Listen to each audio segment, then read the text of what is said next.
Snowbreak has one of my favorite stories in the entire gacha genre. And no, it's not because the lore is any deeper than any other gacha games, it's not because the world building is any better than any other gacha games. It's because Snowbreak does something almost no other gacha game dares to. It has canon romance, and it actually commits to it. In most gacha games, romance is either a vague tease, a running joke, or something deliberately left ambiguous, so nobody gets upset about which character is winning. And honestly, I get why they do that. It's safer, it's easier, and it avoids fan wars. But Snowbreak goes in the opposite direction. It lets characters actually fall in love, it lets relationships develop, and it doesn't pretend they're not happening. And I love it for that. Not just because I personally enjoy romance in stories I read and play, but because Snowbreak uses romance to strengthen its narrative instead of avoiding it. So today I want to talk about why Snowbreak's approach to romance works so well, why it feels refreshing in a genre that usually runs away from commitment, and why for me, it's one of the reasons this story stands out so much. Before we talk about why Snowbreak romance works, we need to be honest about why almost every other gacha avoids it. And it's not because romance is good or bad, or effective or ineffective. It's because romance requires commitment, and commitment is one thing gacha storytelling struggles with the most. In a gacha game, characters aren't static. They rotate in, they rotate out, new banners arrive, the spotlight shifts, so the moment you make a relationship canon, you're locking two characters together in a world where the entire system depends on constant expansion. That creates pressure, not thematic pressure, but monetization pressure. If character A is canonically with character B, players who like characters C, D, or E might feel left out. If a love story progresses too far, it can limit how that character is marketed later. If the protagonist commits to one person, well, half of the fanbase might feel alienated. So what do most gacha games do? They avoid the problem entirely. They tease romance without resolving anything, they flirt without consequences, they reset emotional progress every time a new event arrives. Not because the writers don't want to explore relationships, but because the structure of the genre punishes commitment. And that's the part that slowly drains emotional weight. Not the lack of romance, but the lack of progress. When nothing is allowed to move forward, players eventually stop expecting it to. Which is exactly why Snowbreak feels so refreshing, because it breaks that rule completely. Before we go any further, I should explain where I'm coming from, because the kind of romance I enjoy is very specific. I love romance in stories, but not as the main event. I don't read pure romance novels, I don't enjoy love triangles, and I definitely don't enjoy manufactured drama where two characters would solve everything with a 20-second conversation. Romance for me works best the way seasoning works in food. A little bit elevates everything, too much and you lose the original flavor. That's why most of what I read is fantasy or science fiction. Adventure first, world building first, but with just enough romantic connection to give the characters depth. I like romance that's supportive, not disruptive. Romance that feels natural, stable, something that deepens the story quietly instead of hijacking it. And that's important, because this preference is exactly why Snowbreak stands out to me. Snowbreak doesn't force romance to carry the plot, it doesn't drown the story in a drama, it doesn't turn relationships into endless loops of jealousy and misunderstandings. It does romance the way I think romance should be done. Present, meaningful, but never overwhelming. And the surprising part, it manages to do that while being a gacha game, a genre where romance usually can't progress at all. And that brings us to the big question, why does Snowbreak pull this off when almost no other gacha games can? So with all that in mind, here's where Snowbreak really stands out. Snowbreak doesn't make romance the centerpiece of the story. It doesn't derail missions, it doesn't hijack character arcs, it's not trying to turn into a dating sim. And this is the important part. It also doesn't pretend romance doesn't exist. The relationships in Snowbreak are canon. They're acknowledged, they're progress, they actually move forward. Not in a dramatic firework everywhere kind of way, but in a quiet matter-of-fact way that feels surprisingly grounded. And one of the reasons this works, one of the reasons this doesn't immediately create fan wars or narrative conflict, is because Snowbreak goes the harem route. Everyone gets to matter, no one gets sidelined, the story doesn't have to pick a single heroine and say, okay, everyone else can go home now. In a genre where players often project themselves into relationships, picking one canon love interest is basically impossible. Someone will always be upset, someone will always feel like their favorite got ignored. Snowbreak sidestepped that problem completely, because the relationships aren't exclusive, they're additive. And honestly, it fits the tone of the game.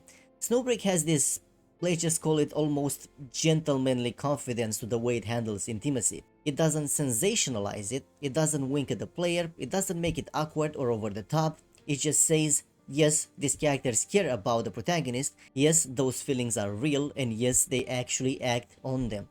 That alone puts Snowbreak in a completely different category from most gacha narratives, because nothing gets walked back, nothing gets reset. If a relationship progresses, the story actually honors that progression. And in a live service game, that is incredibly rare. Now, before I move on, I want to talk about something that people don't usually bring up when discussing Snowbreak. The fact that yes, a lot of romance is fan service. But here's the thing, fan service in most gacha games is accessory. It lives outside the story. It's something that exists in menus, in skins, in voice lines, but the narrative never acknowledges it.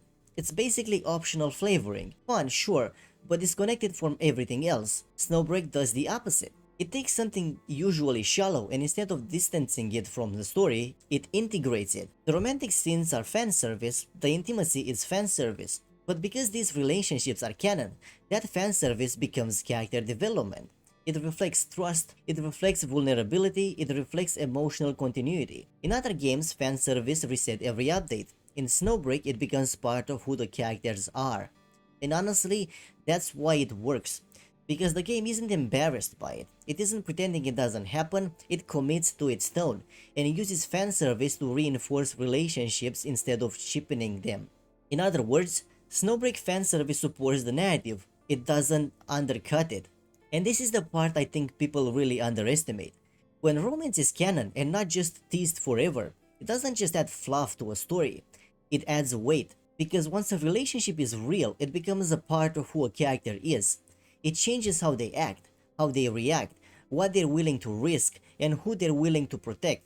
It creates continuity, something Snowbreak already treats as a core part of its identity.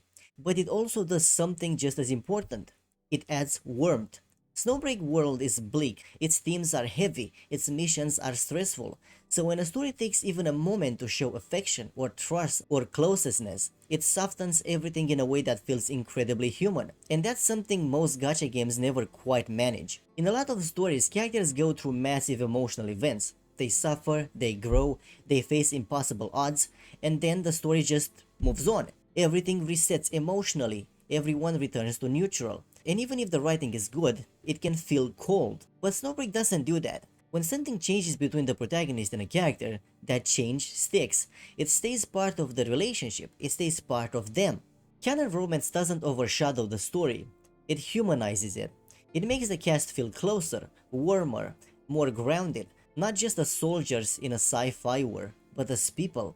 And that's why it works. Okay, so we talked about why the harem structure can work in a gacha game. But here's the part that actually matters. It doesn't just avoid problems, it genuinely makes the story better. Because the moment Snowbreak commits to this structure, it unlocks something most gacha narrative never get to have: emotional continuity. In most games, every character is stuck in their own little bubble. They get an event, maybe a side story, maybe a bonding moment, and then the game quietly moves on. But Snowbreak's romance structure lets those emotional threads stay alive. Each relationship isn't a one-time moment, it's a line that continues forward. That means when a character gets a new development, it's not disconnected from who they've been. It also means the protagonist doesn't feel emotionally reset every update. And here's something really rare. The romance doesn't isolate characters from each other. In a non-harem gacha, canon romance risks sidelining everyone except the chosen partner, and the players feel that. But Snowbreak structure lets characters share space, emotionally without competing for it. It makes the cast feel closer, more human, more grounded, and it adds this warm, quiet layer to the story, the kind that makes missions hit harder, consequences feel heavier, and characters feel like people rather than content drops. It's not about romance being flashy, it's about romance making the world feel lived in. And when you combine that with the rest of the Snowbreak structural strengths, you start to see why its narrative stands out so much. At the end of the day, this isn't really about romance for its own sake. It's about trust. When a story actually commits to its characters, their relationships, their growth, their emotional history, I trust it more. I stop waiting for things to reset every update. I stop bracing for the moment the game quietly pretends none of it happened. And that trust makes every emotional beat hit harder. Every victory, every setback, every moment of vulnerability. Snowbreak doesn't ask me to constantly shift my attention to whatever is new this month. It doesn't treat characters like disposable content. It lets things stick. And that's a huge part of why Snowbreak has become one of my favorite gacha stories. Yes, I love romance in stories, always have. But I love this kind of romance, the stable, grounded, non-dramatic kind that makes the world feel warmer and the characters feel more human. I love when relationships aren't bait, when they aren't interrupted every chapter, when they're allowed to exist quietly in the background, shaping who the characters are. And Snowbreak gives me that, in a genre that almost never does. It's not perfect writing, but it doesn't need to be. What it does have is commitment, to continuity, to emotional payoff, and yeah, to romance that actually goes somewhere. And honestly, it just feels good to finally see a gacha game that lets romance mean something. So yeah, that's why Snowbreak approach to romance hits so hard for me. Not because it's dramatic, not because it's flashy, but because it actually means something. If you played Snowbreak, I'd love to hear what you think. Whose route hit you the hardest? Which relationship surprised you? Or, if you're not into romance at all, did this approach still work for you? Either way, thanks for watching, thanks for sticking around, and thanks for all the active discussions in the comments lately. It really does make making these videos worth it. I'll see you in the next one.